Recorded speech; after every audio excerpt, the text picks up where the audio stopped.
Նոր-Նորքի 5-րդ զանգվածն է։ Սուրբ Սարգիս եկեղեցու հարևանությամբ գտնվող Սարալանջը։ Այստեղ ծառեր են հատել։ Այս մասին ակտիվիստներն են ահազանգում, պնդելով, որ 100-ից ավելի ծառ են կտրել։ Մեկա ու աշքեզ չհավատացի, որտեղ այստեղ կային հարյուրավոր մեծ ծառեր,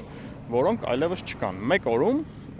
կանաչապատում հիմնարկը հատել է այդ բոլոր ծառերը, հիմնավորելով, որ տարածքի սանիտարական մաքրում են կարել։ Ասում է ծառերի ճյուղերը բողբոջած են եղել, ապացույց, որ դեռ ապրելու շունչ ունեին։ Ակտիվիստի պնդմամբ ծառերը հատելուց հետո դրանց կոճղերը փորձել են հողով քողարկել, որպեսզի տեսանելի չլինեն։ Հատված ծառերի կոճղեր չկան։ Հայրումյանը ենթադրում է հետքերը վերացնելու համար արմատներով են հանել։ Այն հարցին, որ բայց եղել են կանաչ ճյուղեր թափված տարածքում հատված ծառեր, ասում է, այդ ծառերը հնարավոր չի եղել խնամել,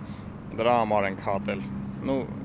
Չեն խնամվել, ասում է, դրա համար են հատել։ Փաստացի օրինակ, որ անտառն է այսօր ձեր իմանալով խնամվում Հայաստանում։ Ոչ մի անտառ չի խնամվում, ջրվում, չէ՞։ Կարանք սա հատենք, ասենք, դե չի խնամվում այդ տարածքը, ոնց մնա այդ անտառը։ Աղմուկից հետո քննչական կոմիտեն կաղնիների հատման դեպքով վարույթ է նախաձեռնել։ Բնապահպանության եւ ընդերքի տեսչական մարմինն էլ հարուցել է վարչական վարույթ։ Կանաչապատում եւ շրջակա միջավայրի պահպանության հողակից էլ պնդում են, որ այդ տարածքում նախատեսում են անտառ տնկարք հիմնել։ Հիմա էլ սանիտարական մաքրման աշխատանքներն են իրականացնում։ Հաջորդ շաբաթ օրը 1000-ից 1500 ծառ կտնկեն։ Դա կոչվում է սանիտարական մաքրման աշխատանքներ եւ տարածքի պատրաստման աշխատանքներ։ Այդ մանիպուլյացիաները, արմատը չգիտեմ հանել են, չգիտեմ ինչ են եղել, այդ ամեն ինչը ես էլ եմ տեսել, ինձ ուղարկել են։ Սանիտարական մաքրման աշխատանքների ժամանակ, փոսերի փորման ժամանակ նաեւ որոշակի կոճղային հատվածներ հին ծառերից մնացած պետք է հեռացվեն։ Ինչ վերաբերվում է ընդերքի տեսչության վարույթին, իրականացվել է, քանի որ ինչ-որ մեկը բողոքել է, ասում է Բեգոյանը։